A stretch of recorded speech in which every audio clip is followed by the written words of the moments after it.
8:09 a.m. Yo no sé ya cuántos motes y qué más me deben acá los compañeros de Punto Noticias, pero bueno, se les tiene mucho cariño en todo caso. Vamos a repasar rapidito qué es lo que ha dicho hoy la ministra Inés Manzano, ministra de Energía encargada. Se ha pronunciado tras las declaraciones del expresidente Guillermo Lasso, quien aseguró que advirtió al gobierno de Daniel Noboa sobre la crisis energética en el Ecuador. Dijo que tal vez estaba mal informado y que había muchos contratos que no han sido firmados. Pero además, pues en torno a la pregunta de cuándo se terminan los apagones, reiteró que en diciembre. Vamos a escucharla. ¿Cuándo se acaban los cortes? ¿Qué fecha de diciembre? ¿De qué año? Diciembre del 2024, okay. Lo que ha prometido el presidente, y eso lo estamos cumpliendo. Como ves, tenemos todo un Navidad trabajo. ¿Y Año Nuevo sin cortes? Ojalá que sea así. Yo siempre quiero ser muy sincera y siempre lo digo. Nosotros hemos trabajado constantemente y por eso hago una diferencia de lo que teníamos en la última vez que vine acá. Lo que tenemos ahora, Quito va a tener un día sin energía porque son las fiestas. ¿Hay cómo hacer eso? Hay cómo hacer eso, por supuesto que sí. Y lo vamos a hacer porque lo hemos hecho con Esmeraldas, con Loja, lo hemos hecho con Guayaquil. Vamos a terminar el año con 0 horas de apagones. Vamos a terminar el año con 0 horas de apagones. Bueno, una nueva promesa, ojalá que no se sume a las ya incumplidas, pero rapidito nada más para hacer un resumen de esta crisis eléctrica en Ecuador. Desde el 22 de septiembre, Ecuador enfrenta cortes de luz que podrían extenderse hasta diciembre, según ha dicho la ministra, dependiendo de factores como las lluvias, la venta de energía por parte de Colombia y la implementación de proyectos de emergencia. Bueno, los proyectos que están detenidos o atrasados desde la época de Lenín Moreno, Guillermo Lasso y hoy Daniel Noboa son El Aromo y Villonaco. Hay contratos firmados en 2023, aún sin iniciar obras. Toachi Pilatón, Ayuriquín, prevista para 2022, ahora proyectada para 2025. Termogas Machala, tercera unidad esperada para 2024, aún sin arrancar.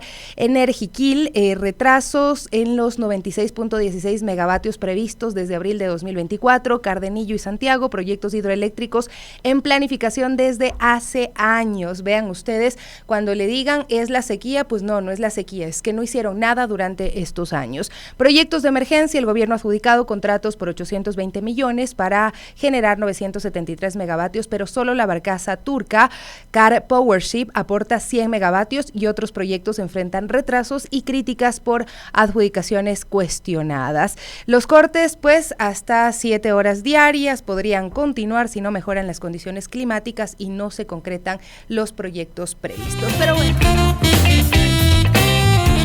bueno, seguimos con más de las Guarmis y pues sí, esta semana sin duda vamos a hablar de Quito. El Centro Histórico de Quito, considerado Patrimonio Cultural de la Humanidad por la UNESCO, enfrenta sí constantes desafíos relacionados con su conservación, la modernización y pues el municipio está llevando a cabo la fase 1 del proyecto integral de recuperación que busca mejorar la calidad de vida de sus habitantes y visitantes mientras se protege el valor histórico y cultural del lugar. Se busca un centro histórico más verde y accesible. Durante la entrega de la fase 1 de este proyecto de recuperación, José Morales, secretario de Hábitat y Ordenamiento Territorial, destacó la importancia de reintroducir naturaleza en las calles del centro. Sembrar árboles y cuidarlos es una acción esencial para transformar nuestra ciudad, afirmó Morales. También señaló que esta acción permite combinar la preservación histórica con la sostenibilidad ambiental. Rosario Chiliguano, representante de los comerciantes locales, también agradeció a las empresas que contribuyeron a embellecer el centro y destacó a las capacitaciones que los comerciantes han recibido para fortalecer su gestión en los negocios. Mientras, el alcalde Pavel Muñoz, en el marco de la entrega de esta primera fase, recalcó que el objetivo principal del proyecto es recuperar el centro histórico como un espacio pensado para las personas, que la gente vuelva al centro histórico, es lo que dijo. Queremos caminar tranquilos y subrayó la importancia de rehabilitar calles emblemáticas como la Benalcázar. Vamos a escuchar las declaraciones del alcalde Pavel Muñoz la tarde de ayer.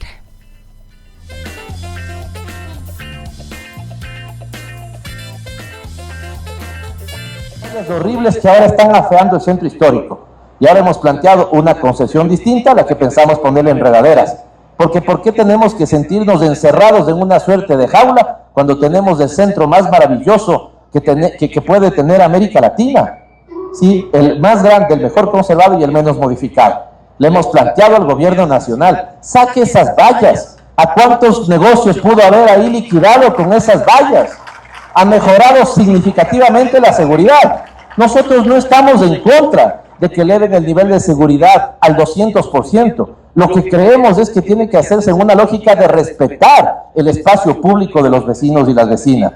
Así que ahí se entienden, solamente ahí se entienden los árboles, solamente ahí se entienden que habríamos agrandado las veredas, solamente ahí se entienden por qué buscamos que el paso de la persona no se vea imposibilitado y que si alguien se tiene que demorar un poquito más, unos 3 segundos, que es lo que de alguna otra manera demora, sea el auto y no quien cruza la calle.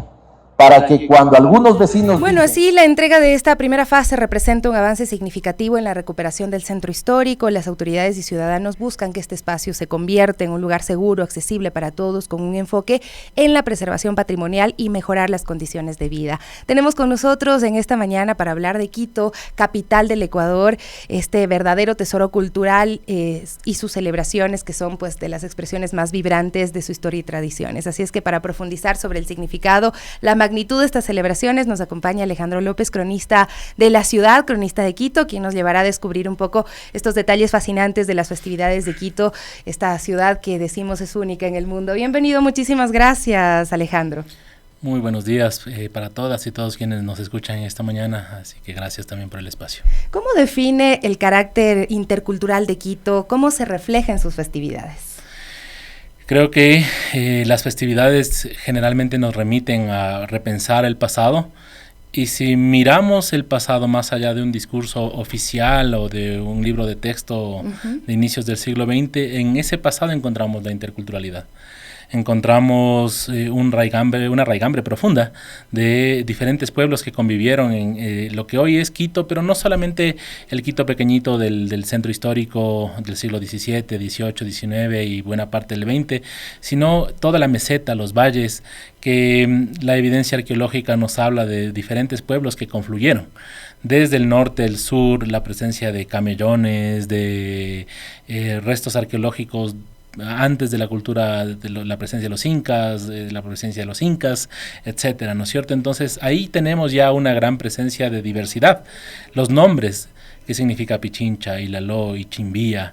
Entonces, como digo, si miramos al pasado encontraremos interculturalidad, ya en la colonia, por supuesto, también la llegada del pueblo afrodescendiente, que también le pone un toque importantísimo a nuestras tradiciones, a nuestra cultura. Usted decía hace unos días en la presentación de Cronistas Pichinchas que había esa necesidad de abrazar esta interculturalidad, ¿no? De mirarnos pues más allá de la fundación española, porque ya Quito existía, ¿no? Pero si nos remitimos a las celebraciones, ¿cómo han evolucionado estas celebraciones desde la época precolombina hasta la actualidad? Bueno, las celebraciones de las festividades de la ciudad no existían durante la época de la colonia. No había esta concepción de celebrar lo cívico, las celebraciones eran más religiosas y también una religión que se fusionaba con tradiciones de las sociedades originarias.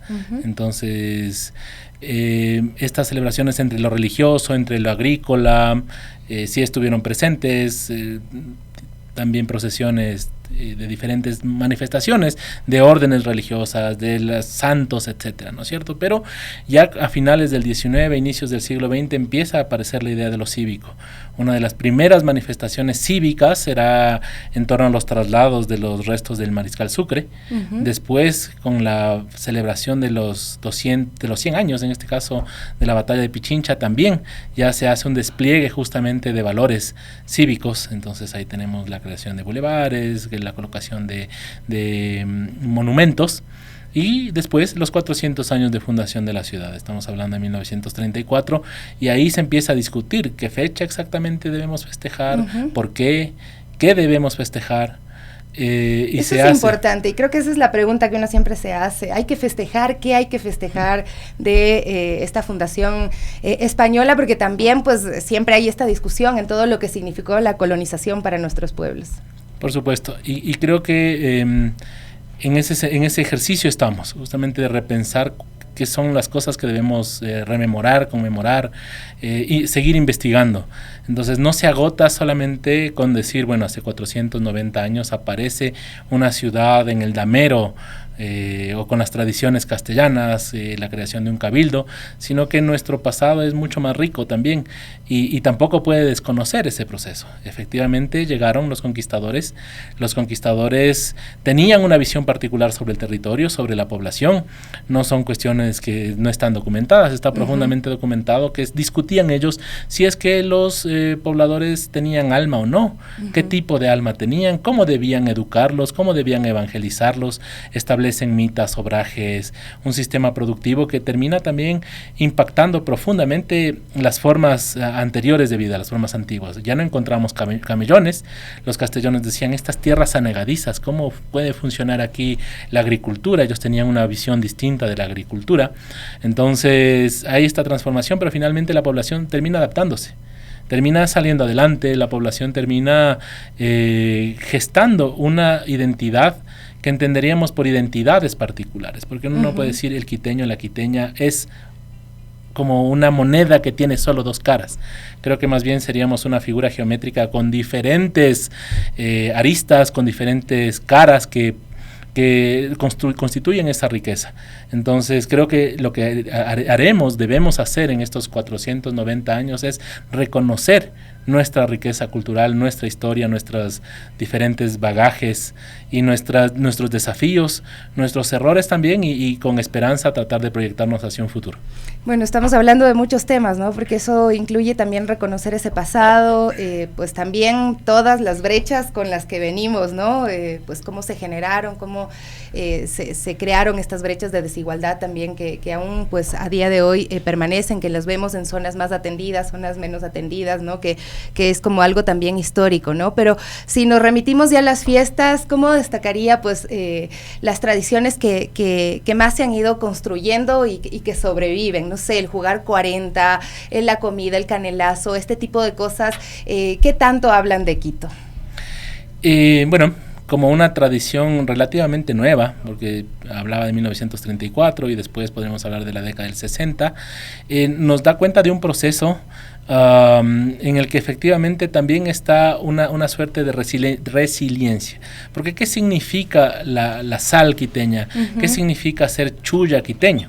El Chuya era un personaje también impactado por de pronto incluso las mismas crisis económicas, pero con una actitud frente a la vida, que esa es la salquiteña, ¿no es cierto? Y en el 40 lo vemos, la picardía, la respuesta inmediata, y no estoy hablando de la viveza criolla, ¿no es cierto? Del colarse en la fila del bus o del ascensor o del banco, estoy hablando de una actitud.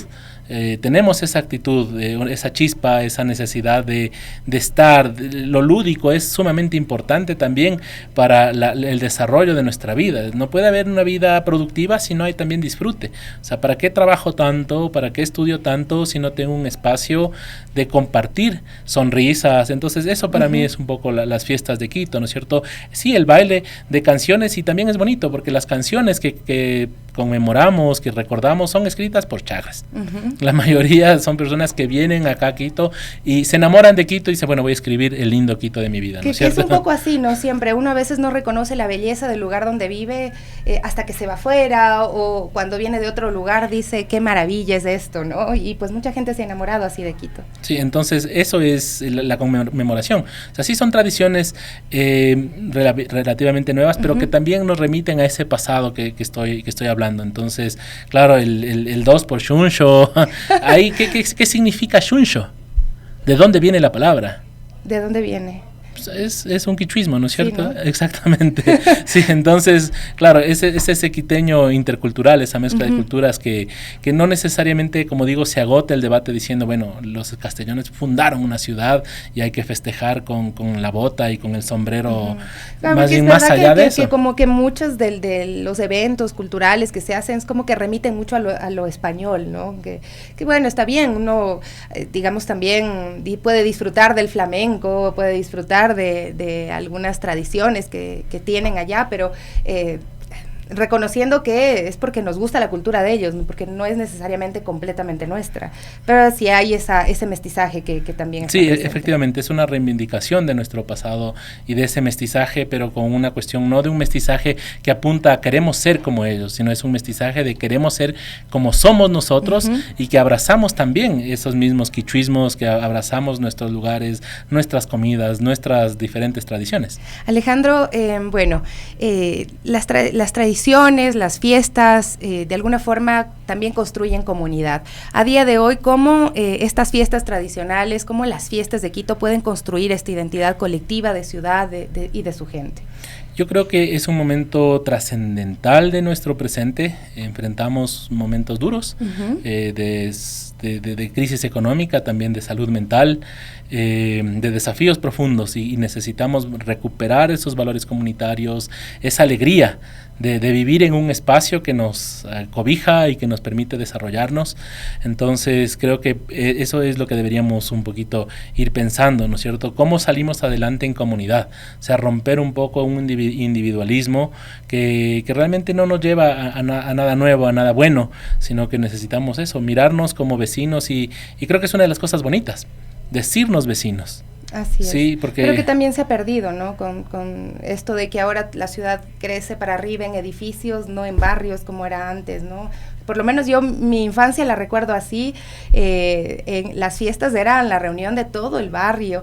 Hoy casi no conozco a mis vecinos. Eso también, pues, creo que también nos debe hacernos cuestionar un poco. Efectivamente, es que yo creo que es una tarea de todos los que habitamos en la ciudad. No solo depende de la política pública o de los eventos o la programación o los recursos que se inviertan, es justamente una actitud nuestra, de respeto, de cordialidad, de pronto sí, seguir saludando a pesar de que no me devuelvan el saludo, de ser un cuidador adecuado de mis animales de compañía, de llevar la fundita, recoger, amarrar a los animales incluso por seguridad de ellos mismos.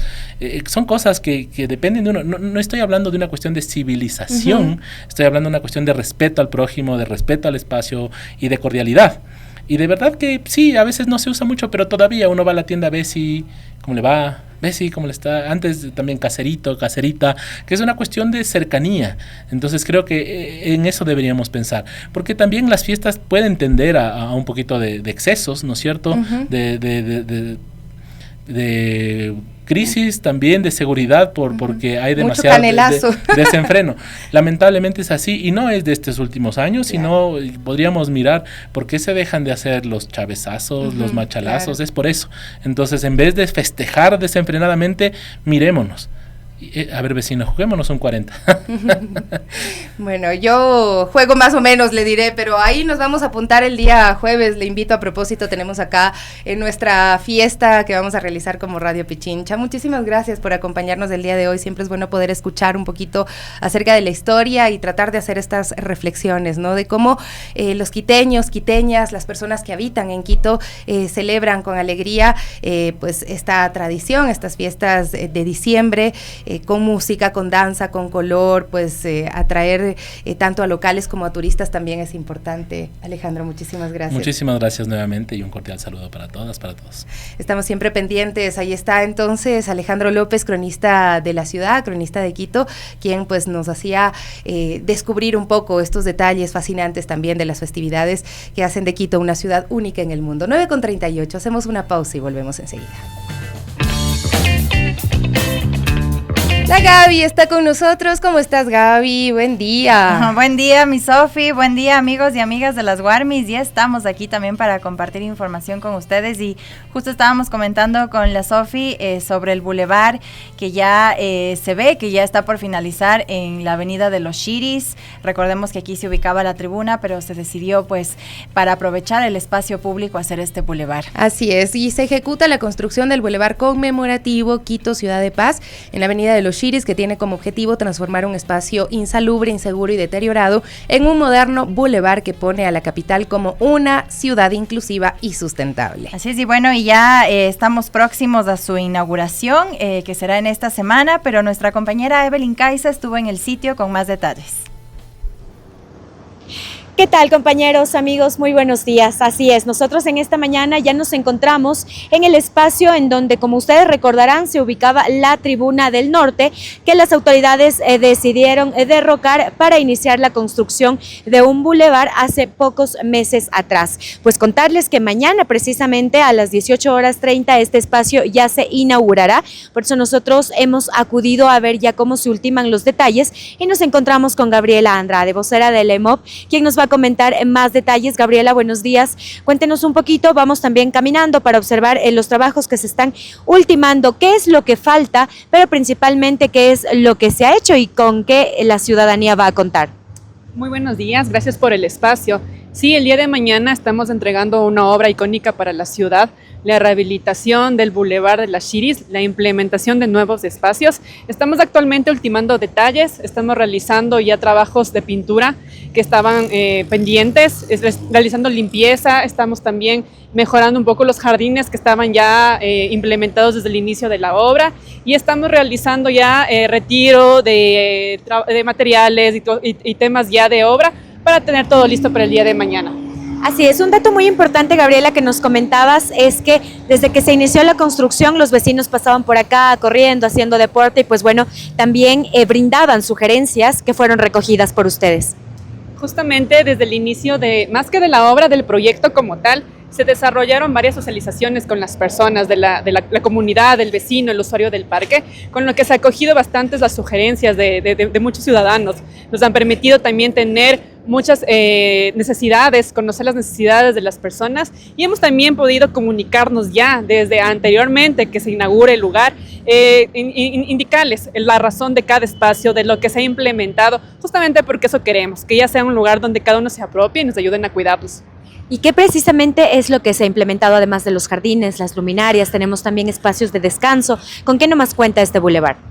Tenemos una intervención a lo largo de las Chiris de 1.4 kilómetros, donde se desarrolló el cambio de todo lo que es la caminería, el material de la caminería. Se realizó un lugar inclusivo con adoquín podotáctil. Tenemos la implementación de alrededor de 50,000 plantas en los jardines, 200 árboles. Tenemos también una infraestructura moderna, como son las estructuras metálicas que nos ayudan a tener una connotación de pórticos, de llegada al espacio principal, como es como donde era la Tribuna de los Chiris. Tenemos una pileta que también nos va a permitir una implementación de un lugar amigable. La iluminación LED es la que nos va a permitir también a tener un sitio seguro, un sitio también incluyente para toda la ciudadanía. Y lo que se busca también es un poquito dejar atrás esa tribuna que, a decir de las autoridades, era bastante peligrosa, incluso bastante insalubre. Justamente lo que existía aquí en la Tribuna de las Chiris era un lugar donde no había actividades acordes para el buen vivir de las personas. Teníamos un lugar inseguro, insalubre, lo que nos ha permitido también tener el concepto de proyecto nuevo. Lo que nos ha permitido también es generar un mobiliario que nos permita ahora que sea un lugar netamente activo 24/7, también para que la ciudadanía tenga un lugar amigable y un lugar donde también puedan seguir activados en los deportes, en el tema de la visita diaria, lo que tenemos aquí. Tenemos áreas complementarias al Boulevard de las Chiris, tenemos una nueva zona canina, un área de primera infancia y tenemos muchas áreas verdes también donde puedas tener un lugar de estancia también los ciudadanos. Perfecto, y mañana precisamente va a ser la inauguración, ¿no? Mañana miércoles 4 de diciembre a las 18:30. ¿Habrá sorpresas para la ciudadanía? ¿Qué se prevé? ¿Qué van a hacer? Sí, tenemos muchos eventos, están todos invitados, va a haber muchas participaciones de temas culturales para que puedan visitarnos y acompañarnos sobre todo en esta entrega que el alcalde va a hacer para toda la ciudad. Efectivamente, vamos a recordar también un poquito cuál fue el presupuesto que se destinó para esta obra y cómo se lo distribuyó. La construcción de la obra tiene un presupuesto de inversión de $830,000. Esto se ha invertido en la implementación de la iluminación LED, como te mencioné al inicio, también en la construcción de caminerías. Tenemos varias construcciones de ingenierías estructurales, como pueden ver en los pórticos que nos encontramos ahorita. Tenemos también una ingeniería hidráulica en la pileta que se ha implementado, mucho mobiliario moderno, mucha infraestructura que nos está permitiendo también generar un área agradable. El tema paisajístico es muy importante, el tema de las plantas que les mencioné al inicio, también tiene ahí la inversión que les he mencionado. Además de esta inversión, al inicio del año hemos contemplado trabajos de pacificación que se hizo ya en la Avenida de los Xiris. Son costos también que en los extras, como por ejemplo también el derrocamiento de la tribuna como tal. A su vez tenemos nosotros también inversiones complementarias, como los mencioné, ya que como sabemos el Parque de la Carolina está ubicado en el hipercentro de la ciudad. Lo que hemos nosotros logrado con esta obra específica también es mejorar todos los espacios de los alrededores de la Carolina. Hemos rehabilitado también el piso de las Naciones Unidas, también hicimos arreglos en la pista de skate, también que se ubica a la altura del Royal Faro. Todo esto es un conjunto para entregar a la ciudadanía espacios renovados también.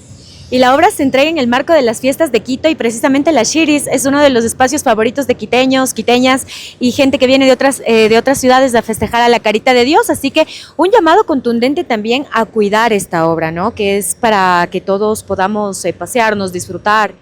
Sí, para nosotros como municipio es importante que la ciudadanía se apropie del espacio, nos ayuden a cuidar. Tenemos la presencia de mucha área verde, que es lo que nos está permitiendo también generar un nuevo ambiente en la ciudad, pero queremos que los cuiden. Todas las plantitas que están aquí es para que el espacio se regenere, sea un espacio más sostenible. Lo que queremos es que la gente lo use acorde. Tenemos áreas duras para caminar, para trotar, pero los espacios de las plantas, los árboles es para que se cuide, no se pise. Eso sí queremos que todos nos ayuden a cuidar y que se mantenga, que es lo más importante. Okay. Muchísimas gracias por la información. Y bueno, como ya pudieron escuchar, la invitación también está hecha para todos los vecinos y vecinas que vengan mañana a las 18:30 acá, porque se va a inaugurar finalmente el bulevar de la Avenida de los Xiris, en donde se ubicaba la gran infraestructura de la Tribuna del Norte.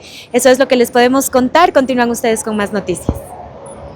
Muchísimas gracias, Evelyn. Pues sí, vemos que está quedando muy bonito este espacio y que sobre todo va a poder ser aprovechado, que las personas adultas mayores van a poder caminar, que las personas que tienen niños van a poder correr por este sector y pues bueno, ya lo saben, es el día de mañana, miércoles 4 de diciembre, el evento de inauguración a las 18:30. Mi Gaby, vamos a pasar de tema. Así es, y bueno, queremos hablar ya acerca de cine, de arte, de cultura y bueno, el Festival Guagua Cine es un proyecto que promueve la formación de nuevas audiencias con pensamiento crítico en niños, niñas y adolescentes a través del cine y bueno, está ya de vuelta en su 13ª edición y bueno, ha recorrido también varias provincias del país y enfocado en llevar lo mejor del cine infantil y juvenil y bueno, para ello ya nos acompaña en cabina Elena Herrera, ella es productora audiovisual y gestora cultural con quien queremos dialogar más sobre este lindo festival, el Guagua Cine. Elena, muy buenos días y bienvenida a las Guarmis y bueno, conocer también cómo surgió esta idea del festival, qué objetivos persigue, ya medio lo mencionamos, pero ¿cómo nació esta idea del Festival Guagua Cine? Muy buenos días. Hola, ¿qué tal? Buenos días, qué gusto, qué honor de poder estar aquí con ustedes, compañeras de Guarmi y de este programa tan conocido, sobre todo y respetado por las mujeres y por la comunidad. Bueno, Guagua Cine nació hace 13 años como resultado de una posibilidad de que pudiéramos saber qué es lo que los niños quieren ver en televisión. Cómo hacer una televisión para los niños y los adolescentes, pero que donde ellos tengan participación y tengan voz y tengan la posibilidad de poder decidir qué es lo que quieren ver, programas que los respeten y que les muestren lo que es la vida de ellos en realidad. Y para eso obviamente me imagino que hubo una investigación, una participación de los niños y niñas, ¿no? Hay que escucharlos, que a veces con los niños y niñas pues nos gusta tratarlos como que no fueran ciudadanos o como que fueran pequeños ciudadanos y no en toda la dimensión del ejercicio de sus derechos. Y creo que ahí está la diferencia también de este festival, el generar productos para ellos y ellas. Por supuesto, sabemos de que los niños tienen derechos, son sujetos de derecho y hay que aplicarlos. Y uno de esos derechos es el derecho a la participación, también un derecho a poder recibir mensajes de calidad, televisión, producciones de calidad, y eso es lo que queremos hacer también en Ecuador. Nuevamente poder tener una televisión pública, una televisión donde se muestre cosas de Ecuador y que sean realmente constructivas para los niños y las niñas y que les genere este pensamiento crítico, porque la verdad es que es así como podemos conseguir ser mejores ciudadanos, desde que podemos tener voz y no solo voto. Así es, y Elena, sabemos que en esta edición también se enfocaron en Pichincha, en nuestra provincia. ¿Cómo fue la acogida de niños, niñas y adolescentes de este festival?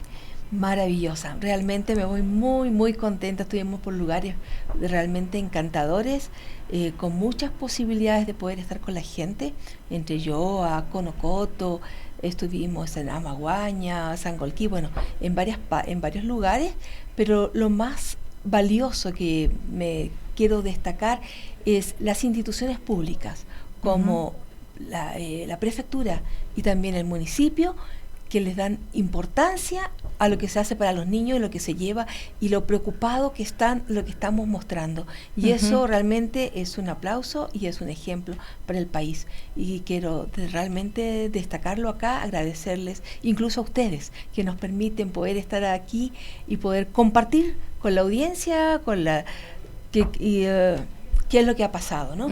Los niños muy contentos, muy participativos. Es una prioridad absoluta del Estado, la niñez, las infancias, ¿no? Los jóvenes. Eso está establecido en nuestra Carta Magna, en nuestras leyes, nuestra normativa, y de ahí hay que trasladarlo hacia estas acciones específicas, ¿no? Que tienen que ver con el ejercicio de los derechos. ¿Qué impacto tiene el cine en la formación de los niños y los adolescentes en estos sectores, particularmente en términos de su desarrollo crítico y creativo, Elena? Mira, no solamente hablar de cine, sino que de todos los audiovisuales, todo lo que se pueda ver en pantallas. Las pantallas no solamente son las pantallas de cine, que no todos tienen acceso, lo cual es verdad, pero tenemos también las pantallas de celular, tenemos la televisión. Entonces, bueno, Guagua Cine viaja con lo que se llama Viaja con la Maleta Brillunés, que es un festival que se hace en Alemania cada 2 años y se premia lo mejor de la televisión. Estos programas llegan acá a Ecuador gracias a la Fundación, con el Centro Cultural Ecuatoriano Alemán, la Fundación Brillunés, el Goethe Institut y la Asociación Humboldt. La recibe Guagua Cine porque tenemos un convenio de cooperación y viaja con este conjunto de audiovisuales y recorremos el país, escuelas, colegios, zonas urbanas, rurales, campesinas, indígenas, y vamos mostrando a los niños, pero antes de eso tenemos un proceso donde los niños son jurados. Los niños, de todo lo que nosotros recibimos, de lo que nosotros seleccionamos primero como adultos y hacemos la curaduría, los niños votan y escogen y dicen, esto es propicio para que lo vean los chicos de la edad nuestra y todo lo demás. Y son cosas sumamente interesantes, los comentarios que hacen, el jurado, sus votaciones, y hacemos temática. Y ustedes no van a creer que una de las temáticas que más se vio este año 2025 en el país fue cultura de paz y resolución de conflictos. Qué hermoso. Y tan necesario. Tan necesario en estos momentos, claro que sí.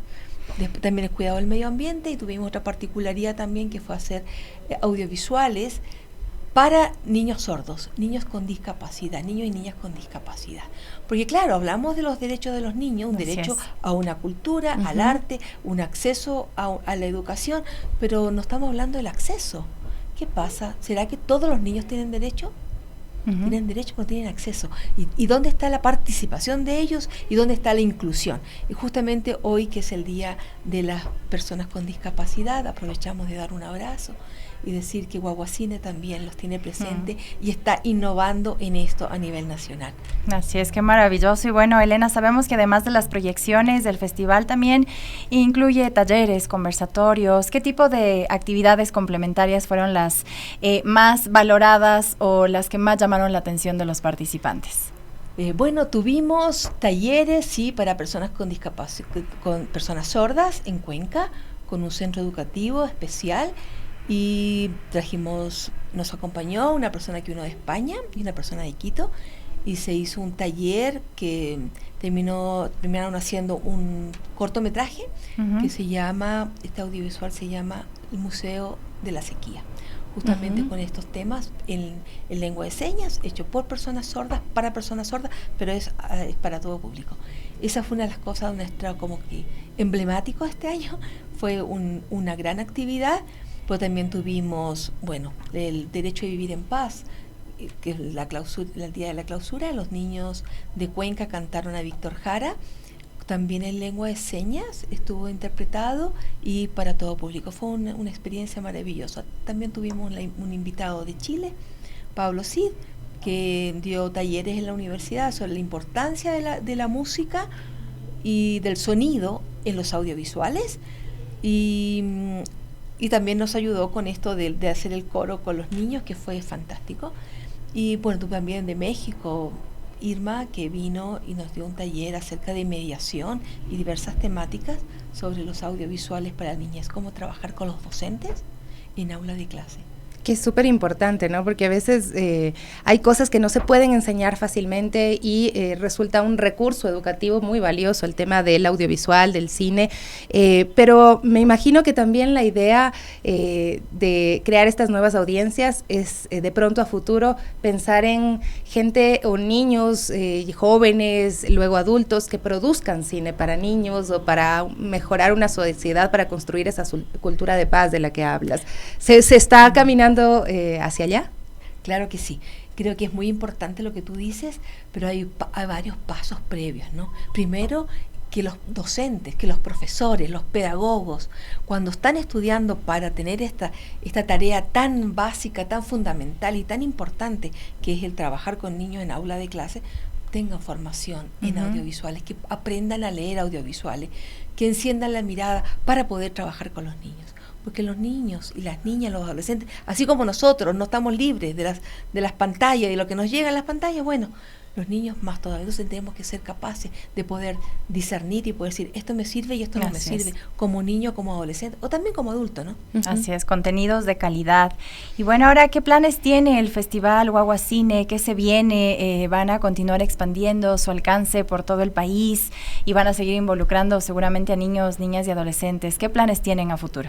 Mira, gracias al IPSI, que este año nos dio el galardón de ser Festival de Larga Trayectoria, lo mismo el municipio de Cuenca, la Dirección de Cultura. Nosotros estamos trabajando para el país, ¿no? Tenemos en la zona de la Amazonía, hemos llegado a Galápagos, donde hemos sido invitados a asesorar y acompañar un festival que se llama el Festival Internacional de Cine de Galápagos, y estamos recorriendo todo el país, y lo que nos permite poder cumplir y poder hacer estas ideas locas como los talleres, las producciones con niños, el trabajo con personas con discapacidad, y abrirnos a estas posturas, ¿no? A estas cosas que son tan importantes para nuestra niñez y adolescencia. Bueno, tenemos un saludo especial de Mónica Jaco, me dice abrazos para Elena, veo, recordaba ella también. No me hagas llorar. Me imagino que, bueno, hay muchos recuerdos de toda la trayectoria, de toda esa lucha, ese intento por cambiar también la producción audiovisual enfocada en los niños, en las niñas, en las infancias, ¿no? Que hoy es tan necesario. Lastimosamente, pues tenemos también ahí... A día de hoy creo que una globalización en cuanto a contenidos que a veces nos impiden mirarnos a nosotros mismos, ¿no? Que estamos viendo y los niños cogen la pantalla y les salen contenidos automáticamente de otros países y demás y dejamos de mirarnos, ¿no? Es tan importante mirarnos, y quizá estos espacios comunitarios de construcción de lo colectivo, también desde el audiovisual, son súper valiosos. Elena, muchísimas gracias por estar hoy aquí. Gracias a ustedes. Y claro, las pantallas nos reflejan lo que somos, y nosotros no somos lo que nos está dando como basura, por decirlo de alguna forma muy grotesca, pero es verdad lo que nos llega. Entonces por eso tenemos que mejorarla, tenemos que trabajar, y gracias porque Veo nos formó para hacer cosas de contenido para niños, y eso no lo olvidamos. Somos una generación que tuvimos ese privilegio y añoramos esos espacios como la televisión pública, Veo, Educa, que se hizo siempre cosas tan importantes para nuestra niñez. Así es, muchas gracias Elena Herrera, productora audiovisual y gestora cultural, con quien dialogamos del maravilloso Festival Guagua Cine, formando audiencias críticas y creativas en todo el Ecuador. Nosotros vamos a hacer una pequeña pausa, pero volvemos con más aquí en Las Guarmis.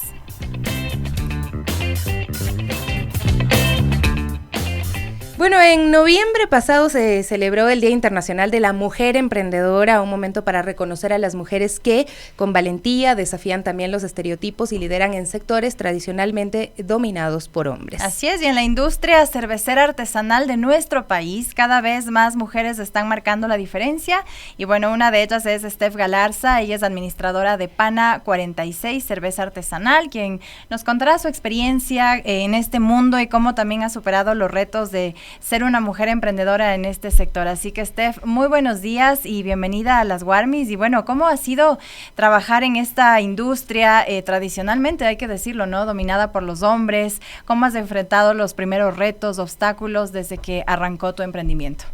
Bueno, muy buenos días, muchísimas gracias por el espacio.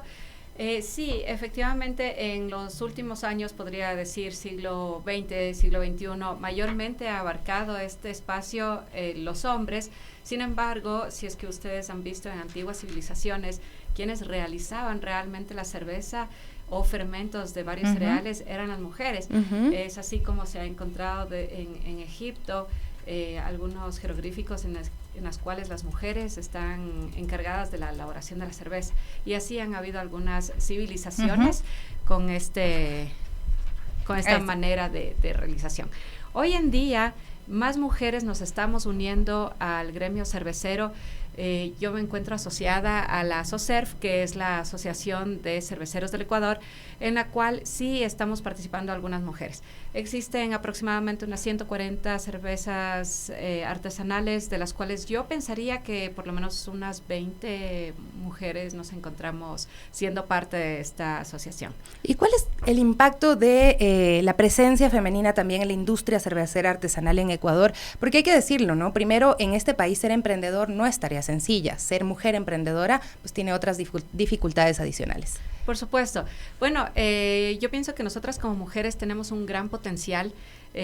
Podemos igual realizar recetas. Yo pienso que el impacto ha sido muy importante. Es muy agradable ver a mujeres interesándose por la elaboración de cerveza.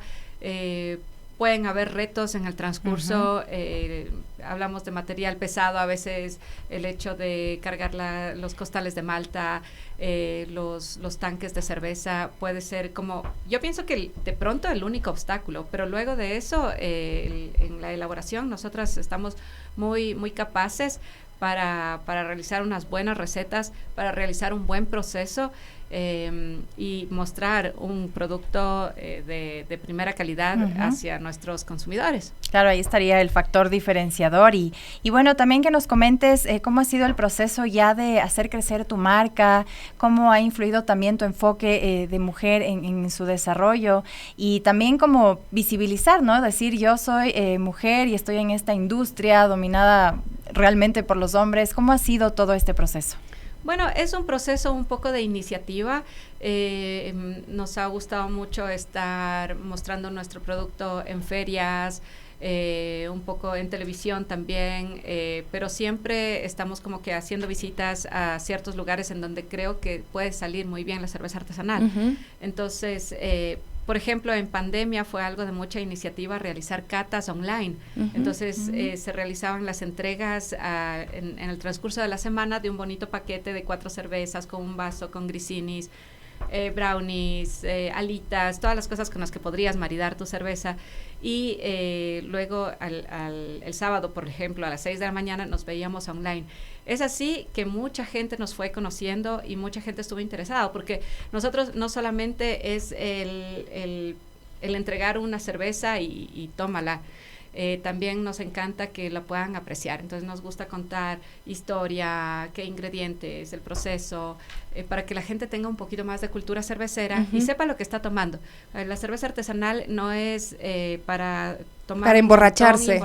Es algo como que para socializar, para saber lo que estás tomando, para concientizar lo que te estás tomando. ¿Cuál es el secreto de una buena cerveza y cuál es, digamos, el toque especial de las cervezas que se están haciendo, de las recetas que se están creando aquí en Ecuador? Bueno, es un proceso realmente grande, es un proceso, hablamos de ingredientes, hablamos de temperaturas, el momento de cocinar, hablamos de la limpieza, es súper importante. La cerveza es una bebida que el rato que hubo alguna impureza se daña todo y no quieres dañar muchos litros de cerveza. Entonces es varias cosas que hacen que tu cerveza finalmente salga de calidad. Tiempos, temperaturas en el momento de la cocción y en todo el momento limpieza. Así es. Y bueno, Steph, ¿qué consejo también le darías a otras mujeres que quieren emprender, por ejemplo, en el mundo de la industria cervecera, que lo hemos dicho ya, sí estuvo muy dominada por los hombres y ahora ya tiene esa participación, o que no ha sido muy explorado? ¿Qué les dirías tú para que se animen a emprender? Claro que sí. Bueno, primeramente, no tengan miedo, somos muy capaces. Hoy por hoy yo también pienso que tenemos hombres muy respetuosos. Me han dado una acogida muy, muy espectacular. Yo diría que todo ha sido bajo el respeto. Somos tan capaces que podemos sacar cervezas, recetas espectaculares, muy buenos procesos, y a darle ñeque, o sea, a darle con todo. Yo pienso que ningún emprendimiento debe ser fácil, porque tienes que tú misma estar en las ideas, en el marketing, en el proceso, en la administración, en la parte operacional. Entonces, pero es algo que nosotras sí tenemos el potencial y sí lo podemos lograr.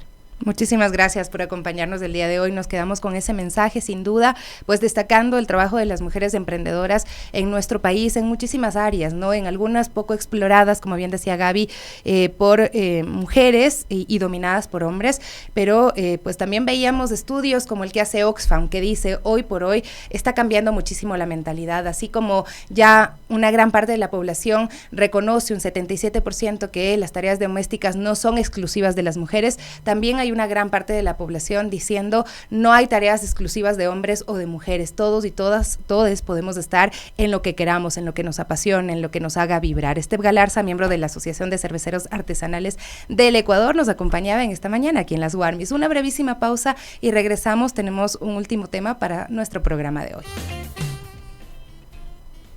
Bueno, ya son 10 de la mañana con 13 minutos y bueno, queremos también ya continuar aquí en el espacio de las Warmis con otro tema, y es que bueno, hay un estudio que revela barreras para personas LGBTIQ+, migrantes en Latinoamérica, y que bueno, es un estudio que muestra estas personas en situación de movilidad humana en 8 países de Latinoamérica y aborda aspectos jurídicos, sociales, económicos, políticos que afectan a esta población vulnerable, resaltando sus desafíos que enfrentan en este proceso migratorio. Bueno, este evento también, hubo un evento aquí en Quito que se desarrolló por la Red Regional por la Movilidad Humana, LGBTIQ+, y la Fundación Diálogo Diverso. Hoy tenemos el gusto de contar con Danilo Manzano para acompañarnos y contarnos un poquito sobre este tema. Él es secretario técnico de la Red Regional por la Movilidad Humana LGBTIQ+, LAC, y director de Diálogo Diverso en Ecuador. Danilo, ¿cómo estás? Qué gusto saludarte en esta mañana. Bueno, cuéntanos un poquito cómo fue el evento, qué objetivos principales buscaba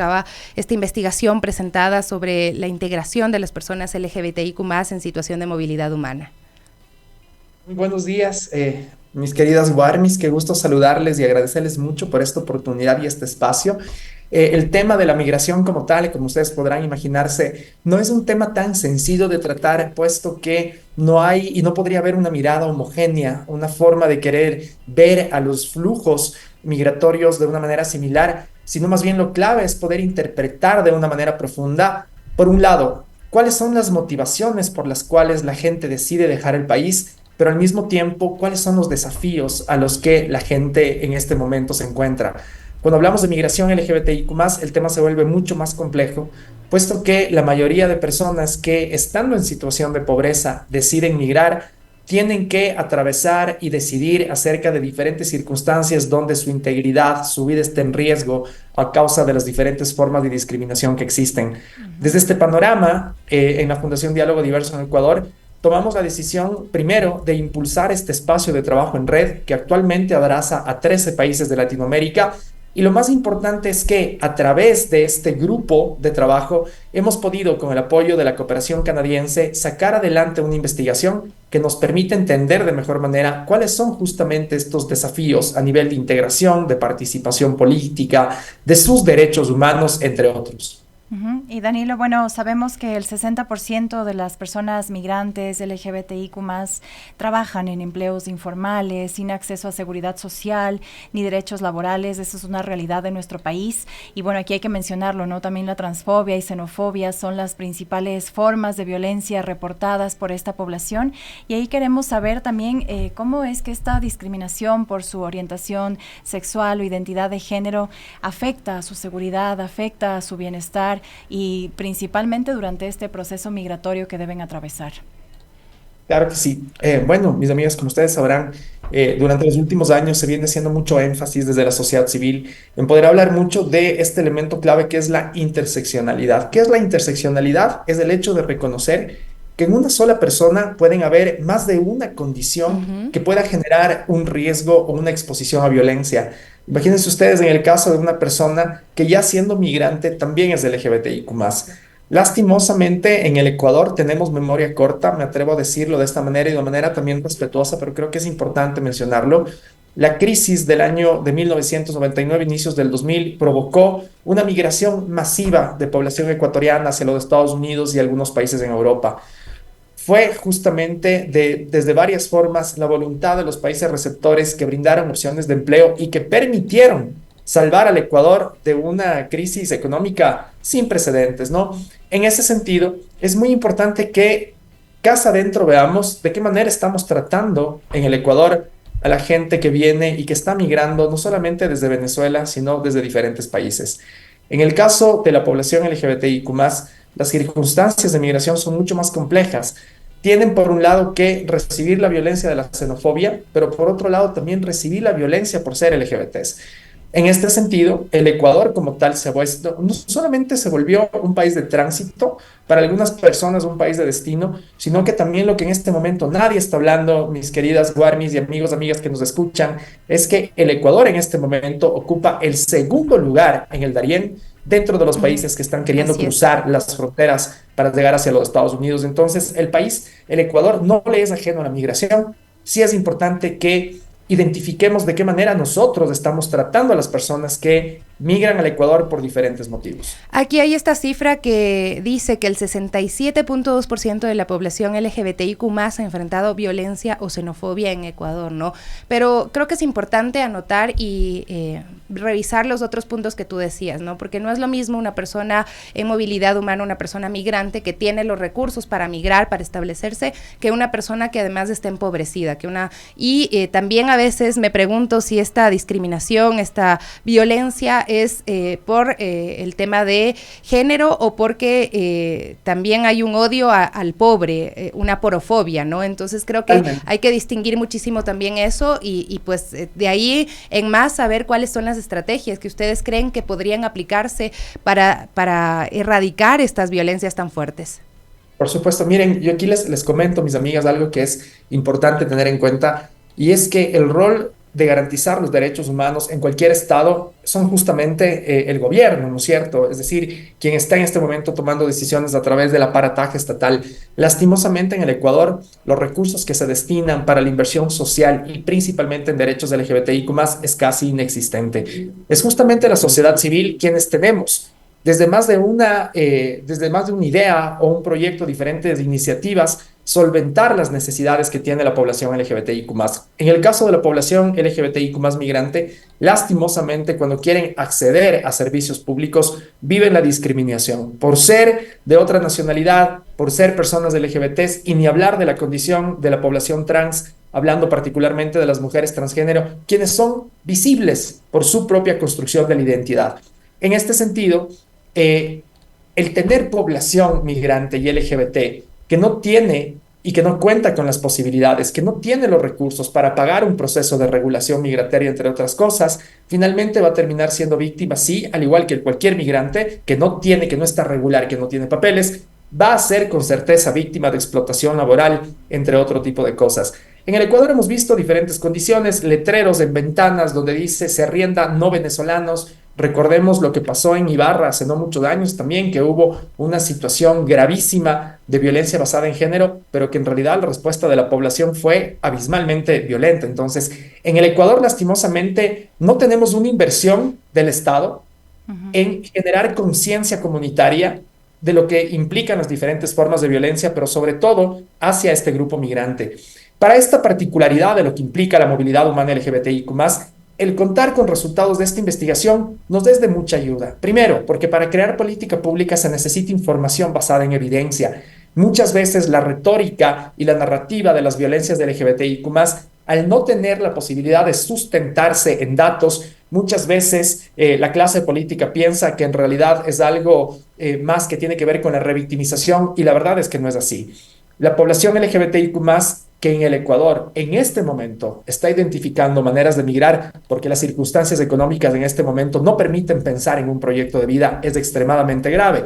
Y al mismo tiempo el Ecuador, al ser un país de paso, de toda la población que desde el sur tiene que atravesar Ecuador con el objetivo de seguir subiendo hasta México particularmente, donde atraviesan otro tipo de desafíos. Danilo, y frente a la falta de acción del gobierno y también la ausencia de estas políticas públicas para estas personas en situación de vulnerabilidad, durante el encuentro, ¿qué soluciones propusieron también ustedes? También qué alianzas, acuerdos llegaron entre los países miembros de esta red regional por la movilidad humana LGBTIQ+. Claro que sí. Bueno, mis amigas, miren, la red como tal está conformada por organizaciones LGBT de 13 países, pero aquí lo importante es tener en cuenta que estas organizaciones tienen programas de ayuda directa a la población migrante. Aquí en el caso de Ecuador les cuento, si es que en este momento existen personas LGBTIQ+, que necesitan ayuda médica, legal, psicológica, de trabajo social, que necesitan medicamentos, entre otros temas, pueden acudir a la Fundación Diálogo Diverso. Estamos ubicados en la ciudad de Tulcán, en Quito, Guayaquil y en la ciudad de Cuenca, para que puedan recibir todos estos servicios que son completamente gratuitos. Estos servicios son gratuitos para la población LGBT ecuatoriana y también para la población LGBT en situación de movilidad humana. Con esta data recolectada entre los 13 países, tenemos ya la posibilidad de poder identificar de qué manera vamos a incidir para generar transformaciones dentro de estos países. Y aquí quisiera nada más, si me permiten, poner un ejemplo de por qué es importante generar una hoja de ruta de incidencia desde una mirada mucho más regional. Como ustedes saben, en el Ecuador el matrimonio igualitario se aprobó el 19 de junio del año 2022. ¿Sí? En países suramericanos, Brasil, Argentina, Colombia, Ecuador, Uruguay, cuentan con este derecho. Ahora bien, ¿qué pasa en países como Bolivia, Perú, Paraguay y Venezuela? Primero, que son un infierno para la población LGBT. Estos 4 países y principalmente Venezuela no tienen una sola política pública en beneficio de la población LGBT, más bien han sido perseguidos políticos y al final del día invisibles para la toma de decisiones. Si una pareja del mismo género se casa en el Ecuador y decide ir a vivir a Perú, en Perú esta pareja no existe, no tiene protección legal. ¿Por qué? Porque esta figura no está reconocida en su país. En el caso de la población migrante, una persona que viene desde Perú y que quiere llegar hacia los Estados Unidos y que puede vivir con VIH, por ejemplo, ¿qué pasa cuando en el trayecto los coyoteros le robaron sus pertenencias y esta persona se queda sin medicación? Si en el trayecto llega a un país donde el acceso al medicamento antirretroviral no es gratuito, esta persona no va a poder tener acceso a la medicación. Entonces, analizar la política pública y compararla dentro de estos países que son parte del flujo migratorio es esencial para determinar dónde están esos cuellos de botella en los que definitivamente necesitamos incidir para generar transformaciones. Al final del día, mis queridas Warmis, amigos y amigas que nos escuchan, el tema aquí no es que la población LGBTIQ+ está pidiendo derechos distintos o más derechos. Eso sería ilógico. Lo que pasa es que lastimosamente los derechos humanos que tienen la mayoría de personas, a quienes somos LGBT, nos resulta mucho más difícil de lograr. ¿Por qué? Justamente por el pensamiento equivocado, por la xenofobia y en este caso por la discriminación hacia las personas LGBT. Muchísimas gracias, Danilo. Tenemos que cerrar ya el programa, pero creo que sí se nos quedan algunos puntos pendientes que podríamos tratarlos en otra oportunidad, ¿no? Saber que la situación de desplazamiento forzado o migración forzada también está apoyada en organizaciones, en personas, en colectivos que están tratando de brindar recursos para acceder a apoyo, ¿no? Para poder construir esas redes que salven a las personas que también en un momento están enfrentando estas vulneraciones a sus derechos. Danilo Manzano nos acompañaba en esta oportunidad también y con él hablábamos acerca de este estudio que vale la pena revisar pues para poder tener claves sobre cómo abordar estos temas, ¿no? Él es secretario técnico de la Red Regional por la Movilidad Humana LGBTIQ+, LAC, y también director de Diálogo Diverso en Ecuador. Y con esto nos vamos, Gaby, nos despedimos ya. Luis nos hacía acuerdo que bueno, es el Día de las Personas con Discapacidad y la importancia también de destacar este mensaje, la la reflexión, pero también la acción, ¿no? Por los niños, por las niñas, adolescentes, personas con discapacidad que enfrentan también exclusión y discriminación en una sociedad que aún carece de una verdadera cultura de inclusión y participación. Y bueno, nosotras nos despedimos por hoy, pero sigan conectados a la señal de Radio Pichincha, se vienen las noticias, se viene el Quique Show, así que sigan con nosotros y bueno, nosotras hasta el día de mañana. Así es, chao, chao, un abrazo.